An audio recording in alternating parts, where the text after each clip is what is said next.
네, 여러분 안녕하십니까. 영군입니다. 자, FA컵 3라운드 아스날과 리버풀의 경기 시작이 됩니다. 선발 라인업 먼저 보겠습니다. 알리송 골키퍼, 조 고메즈, 이브라이마 코나테, 루이스 디아스, 다윈 누네스, 알렉시스 맥 알리스터, 커티스 존스, 코디아포, 하비 엘리엇, 알렉산더 아놀드, 자렐 콴사가 오늘 경기 선발 라인업에 이름을 올리고 있고요. 일단 반다이크가 약간 아파서 질병으로 인해서 결장을 한다고 하네요. 그러면은 저는 전반 보고 오도록 하겠습니다.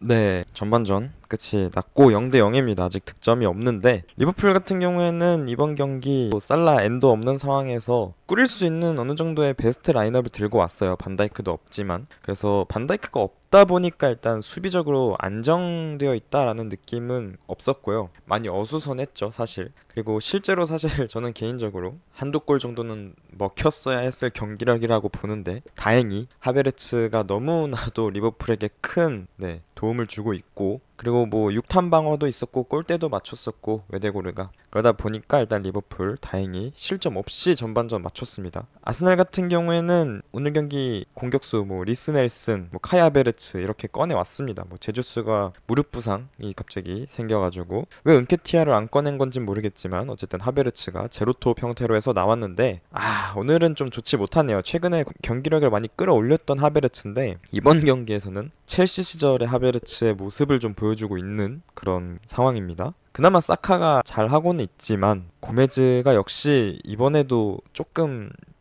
밀리긴 했지만 오늘은 저번 경기처럼 좋은 모습으로 사카를 잘 틀어막고는 있습니다. 아직까지. 리버풀 일단은 지금 선발 라인업만 보면은 뭐 학포, 누네스, 디아스 이런 선수들이 3톱을 구성할 것 같지만은 오랜만에 학포가 메잘라 역할로 구성이 되어 있고 엘리엇이 라이트 윙어로 출전을 하고 있는 상황입니다. 문제는 결국에는 학포가 한 번도 미드필드에서 좋은 모습을 보여준 적이 없는데 또 미드필더로 썼고 이번 경기에서도 결국엔 좋은 모습을 보여주지 못했다라는 거죠. 이렇게 사실 차라리 뭐 공격형 미드필더 예전처럼 4-2-3-1 뭐 이렇게 해가지고 쓰는 거면 또 모르겠지만은 미드필더 아예 정석적인 미드필더 위치에다 박아놓고 학포를 쓰고 있다는 것이 저는 좀 이해가 안 되거든요. 뭐 엘리엇을 라이트 윙어로 박아놓은 거는 뭐 최근에 좋은 모습 보여줬으니까 그럴 수 있다고 생각을 하지만 문제는 학포는 한 번도 그런 적이 없었단 말이죠. 마치 예전에 피르미누로 계속 윙어로 찾고 쓰려고 했듯이 그것처럼 지금 학포도 조금 이상한 데서 나오는 고집인 것 같아요. 물론 지금은 미드필더 자원이 많이 없는 거는 맞아요.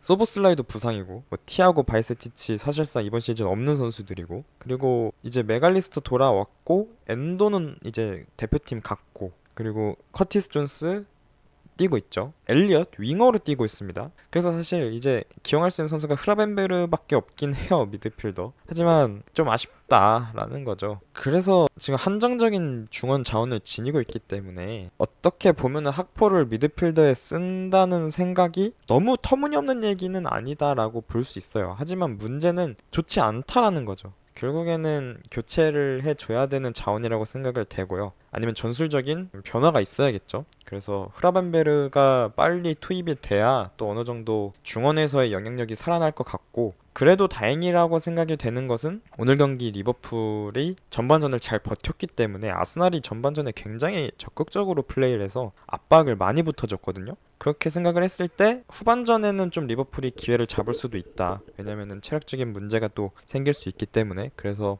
그런 부분들 생각하면은 후반전에 어떻게 잘 교체 카드를, 용병수를 잘 쓰고 전술적인 변화를 유연하게 클럽 감독이 잘 가져간다면은 리버풀도 충분히 이번 경기에서 승리를 따낼 수 있다라는 게 굉장히 긍정적인 부분이고요. 대신에 그런 과정에서 수비에서의 안정성은 좀 더 강화될 필요가 있다라는 겁니다. 여전히 뭐 좋은 선수들이지만 콴사는 살짝 불안한 부분이 있었고, 메갈리스터도 아예 실수가 없었던 건 아니고, 고메즈 역시 마찬가지고요. 코나테도 코나테는 그래도 제일 실수 없이 안정적으로 잘 플레이를 해주고 있지만은 또 어떻게 갑자기 될지 모르는 거니까요. 그래서 그런 것들 좀 잘 신경 써야 되고, 지금 굉장히 공격수들이 많이 고립이 되어 있습니다. 누네스, 디아스, 뭐 엘리엇은 그래도 많이 내려와서 플레이를 해주기 때문에 괜찮지만은 이 두 선수 같은 경우에는 아직은 롱볼로 계속해서 전개를 받다 보니까 마갈량이스, 뭐 베나이트 이런 선수들이 딱 붙어줘서 지금 수비를 하고 있어서 굉장히 힘들게 플레이를 하고 있어요. 많이 고립이 되어 있다는 겁니다.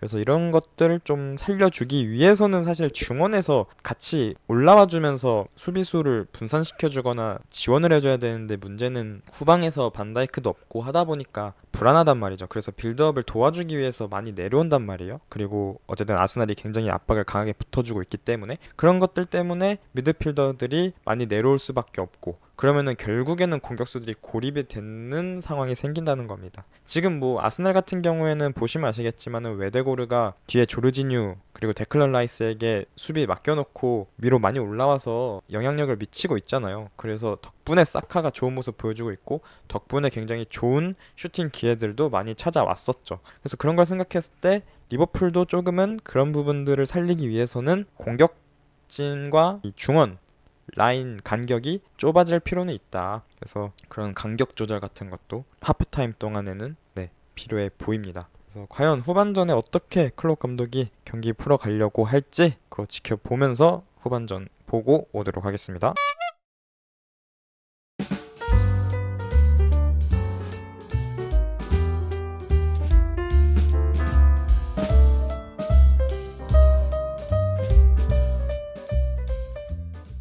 네, FA컵 23-24 시즌 64강 경기 아스날 대 리버풀 0대2로 리버풀이 승리를 거두면서 다음 라운드로 진출을 할 수 있게 되었습니다. 하프타임 때 제가 얘기를 드렸었지만 리버풀은 학잘라 학포의 미드필더 기용이 실패를 한 상황이었고, 아르테타 감독의 아스날은 일단은 강한 전방 압박을 했는데 결실을 맺지 못했고, 하베르츠 원톱 기용이 사실상 실패나 다름없는 그런 기용이 됐었기 때문에 후반전에 좀 변화가 필요하다, 양팀 모두 그렇게 말씀을 드렸었는데, 리버풀은 바로 변화를 줬습니다. 선수 구성을 변화준 건 아니고 학포를 중앙으로 올리고 누네스를 왼쪽, 디아스를 오른쪽으로 옮기고 엘리엇을 중원으로 내리면서 조정을 해줬고요. 그러면서 약간은 그래도 리버풀이 분위기를 가져올 수 있는 그런 환경이 만들어졌었죠. 특히 측면 뒷공간을 많이 이용했습니다. 발빠른 누네스와 디아스를 이용해서 벤 화이트와 키비오르 선수를 1대1로 마주할 수 있도록 많이 플레이를 했고요. 아무래도 센터백 정말 폼 좋은 마갈량이스, 살리바 이런 선수들을 피해서 1대1로 맞붙다 보니까 좀 더 경기를 풀어나가기에는 수월한 게 있었습니다. 그리고 결국에는 엘리엇이 그래도 미드필더기 때문에 좀 더 영향력을 발휘할 수 있었던 것도 있고요. 그래서 그런 부분들은 정말 최고, 리버풀의 클럽 감독이 잘 변화를 줬다라고 생각이 되는 거고, 문제는 아르테타 감독이 아스날이었죠. 아스날은 딱히 뭐 변화가 없었어요. 사실 교체 타이밍도 그렇고 여러모로 아르테타 감독의 결국에는 지휘력, 뭐라고 해야 될까요? 그런 전술 운영 능력에 대해서 다시 한번 조금 도마에 오를 만한 경기의 모습을 보여줬다라고 생각이 될 정도로 이번 경기에서의 운영 사실 그렇게 좋게 보지는 못하겠습니다. 그래서 일단은 은케티아를 너무 늦게 투입한 거, 그리고 많이 템포, 다이나믹함 이런 것들이 체력 저하로 떨어져 있었단 말이에요, 후반전 중반부터는. 근데도 불구하고 클롭 감독과는 굉장히 상반된 그런 보수적인 운영, 교체 이런 걸 보여주면서 결국에는 버티고 버텼던 리버풀이 골을 넣었고,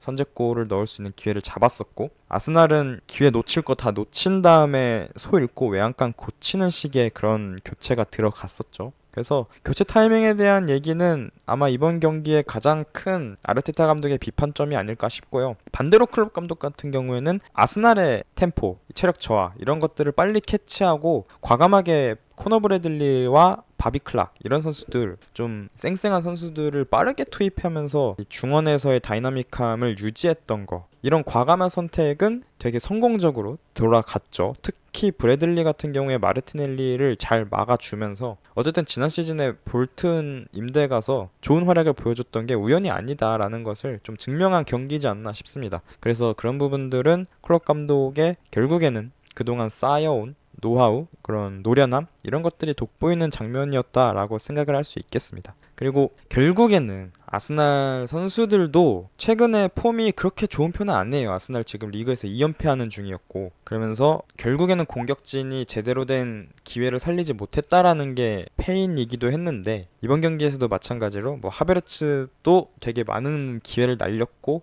사카도 결국에는 정말 좋은 기회 많이 잡았었는데 기대에 못 미치는 그런 활약을 보여주었죠. 결국에는 그런 부분들이 겹치면서 득점으로 이어지진 못했고 완리성이 좋은 선방도 있었습니다만, 그래서 그런 부분들을 결국에는 그리고 버텼던 리버풀이 세트피스로 자책골이지만 득점을 만들어냈었습니다. 그런 걸 생각을 했을 때 리버풀이 사실 그동안 조금 지는 패턴, 승점을 잃는 패턴이라고 해야 될까요? 계속 두들기는데 결국 결정력을 살리지 못해서 기회 놓칠 거 다 놓치고 주도권 계속 잡고 있다가 한순간에 주도권 뺏기면서 실점하는 그런 장면들이 그동안 리버풀 경기에서 다수 나왔었는데, 이번엔 좀 반대로 반대인 상황이었죠. 버텨서 주도권 잡았을 때 한 방에 득점을 만들어내는, 그리고 시간대가 81분 정도의 득점이 들어갔는데 이미 아스널 선수들 되게 많이 지쳐있던 상황에서 실점이 들어간 거기 때문에 동기부여적인 측면, 그런 부분에서 많이 다운이 될 수밖에 없던 상황이었거든요. 그래서 그런 것들, 어찌됐든 감독들의 수싸움에서 클롭 감독이 승리를 했기 때문에 승리를 리버풀이 가져갈 수 있었다, 이렇게 볼 수 있는 경기였다고 저는 생각을 합니다. 뭐 그렇다고 해서 리버풀이 문제가 없느냐, 그건 아니에요. 결국에는 이번 경기에서도 살라가 없는 상황에서의 공격진의 해답, 어떻게 플레이 메이킹을 가져가고 어떻게 득점을 할 것인가에 대한 해답은 여전히 찾지 못했다라고 생각을 해요. 물론 이번 한 경기지만. 그래서 앞으로 이제 풀럼전 1, 2차전 카라바오컵 있고 본머스 원정 있거든요, 1월 달에. 그래서 그런 것들 생각했을 때 다 빡센 경기예요. 사실 두 팀 모두 압박을 좀 강하게 거는 팀이기 때문에 이번 아스날전처럼 그런 것들 어떻게 풀어나갈지에 대해서는 좀 더 고민을 해볼 필요가 있다. 정말 다행히 이제 듣기로는 티아고도 다가오는 본머스 원정에는 합류할 수 있다고 하고요. 소보슬라이도 아마 풀럼전까지만 결장을 할 것 같다라고 얘기를 했습니다. 그래서 부상자들 점점 돌아오고 있고 아마 로버트슨도 곧 돌아올 거예요. 1월 중 혹은 2월 초 이때 돌아올 거고, 지금 부상자들, 그 외 부상자들, 바이세티치라든지 치미카스 이런 선수들도 늦지 않게는 복귀가 될 겁니다. 그래서 그런 부분들은 다행이긴 한데, 어쨌든 결국에는 공격진을 어떻게 풀어나갈 것인가에 대한 숙제는 여전히 남아있는 리버풀이다, 그렇게 볼 수 있겠습니다. 그래서 다음 경기는 리버풀 대 풀럼 카라바오컵 4강 경기고요. 1월 11일 목요일 새벽 5시에 시작이 됩니다. 이번에 또 홈이고요. 어쨌든 저번 홈 경기에서는 되게 멋진 골들이 많이 터졌었는데 이번 홈 경기에서는 또 어떻게 될지, 뭐 여전히 부상자들 유지가 될 겁니다. 추가 부상자가 더 나올 수도 있고요. 오히려 악재지만 그런 일이 벌어져서는 안 되겠지만, 그래서 어쨌든 뭐 1차전이 끝이 아니니까 여러모로 잘 준비를 해서 나와야 될 것 같습니다. 여기까지 FA컵 리버풀이 승리하면서 다음 라운드 32강으로 올라갔다는 소식 전해드리면서 저는 여기까지 하도록 하겠습니다. 다음 플럼전에서 만나요. 안녕.